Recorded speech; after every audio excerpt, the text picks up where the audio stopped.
No matter how good a Power Rangers season is, there's going to be bad episodes in the list, ranging from poor adaptations, weird casting choices, dumb monster names, characters badly dubbed over, or being in a bad plot. So here's my top 10 worst MMPR Season 1 monsters. Bones.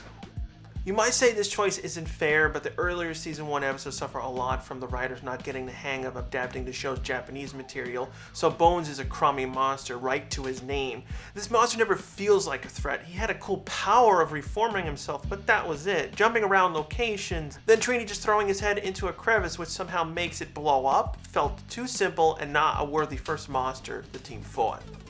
Gnarly gnome. This monster never felt threatening. I did like that this episode used a deaf person. Power Ranger does do an okay job in giving a positive look towards people's disabilities, but the rest of the episode was stupid. Yes, Power Rangers is supposed to be half goofy and not just action drama all the time, but this one was too camp for my taste. The monster was just making teens dance and had the ability to become invisible, which confusingly malfunctioned while Spot and Babu were cooking. The only good thing from this one was the characters calling out the wrong names for their weapons. Gnarly wasn't even a good fighter. Ticklesneezer. I wanted to really like this monster. Ticklesneezer was so bizarre. One of Trini's dolls comes to life, acts like an idiot for Rita, and was stealing random stuff. This was a good comedy episode, but it was immediately ruined the moment we found out it was a dream, making this episode completely pointless. Anytime a show makes a story just a dream, it kills all the tension and actions done by the characters. The only good thing from this being a dream was the plot hole of Trini driving the car. That would have made her 16, making her be in high school for 3 more seasons look really stupid. Samurai Fan Man. When is a Kim episode not a Kim episode? This one. Kim's name is everywhere, but she does almost nothing. Just sits inside Fan Man's sake bottle while everyone tries to get her out. I'm surprised they got away with the bottle. Then again, Xandrid and Samurai got away with a lot more innuendos compared to this. His special power of blowing away the Rangers was just bad. You want a better Ranger Trapped episode? Go watch SPD episode 30, Missing. The Rockstar. Where do I start with this one? Oh yeah, badly dubbed Cousin. While Jason Cousin is the main problem for this episode, Rockstar is also a really bad monster. His special power is throwing boulders that pin people down. Fine, but they somehow never hurt people or crush them, just pins them down? Seriously? Then we have everyone running around some sort of resort looking for a mirror. So on top of the bad dubbing of Jason's Cousin, the episode is badly edited.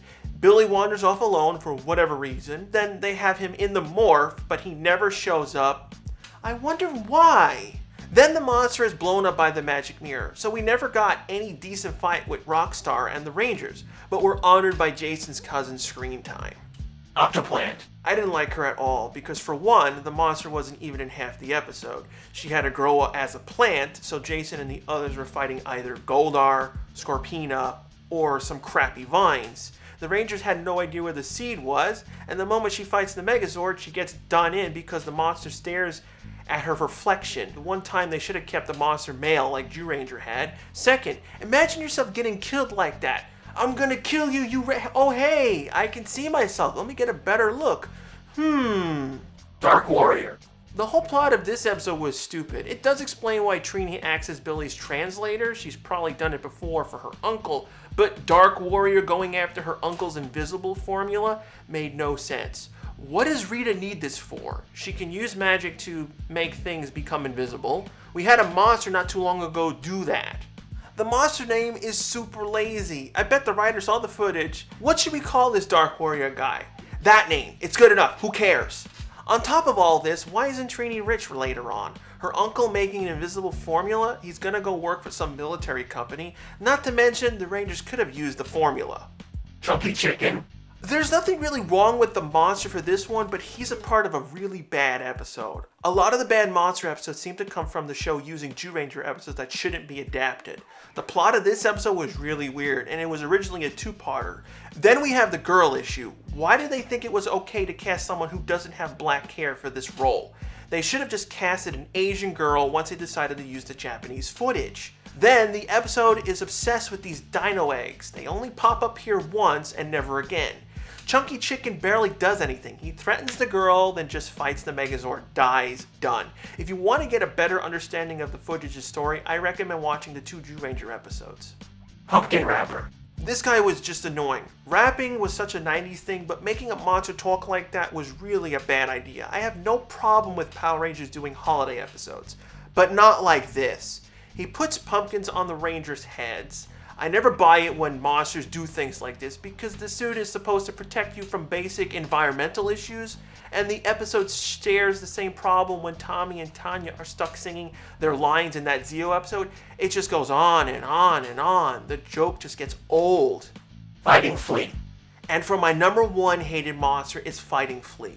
I don't hate the monster's abilities. He can shrink, infect targets, and has a decent fight with the Rangers. It's an okay episode for Jason, but he's just a walking plot hole. Rita makes a monster that can shrink down and infect things. This was a perfect opportunity to infiltrate the command center or steal the power morphers. This easily goes around the rule of needing a power coin to get in. He could have stayed shrunk, then simply hit on Jason or another Ranger, and would have been teleported into the command center. He then could have just wrecked it, spied in it, the end. But no, Flea goes on a dog and gives Jason a non-lethal itch, just like that monster's poison in Samurai, who just made Jaden sick. That's it for my list of worst monsters in Season 1. It was pretty hard to pick them. The monsters aren't inherently bad themselves, but a lot of the stories make bad uses of them. What are your hated monsters? Leave a comment down below. I'd like to know.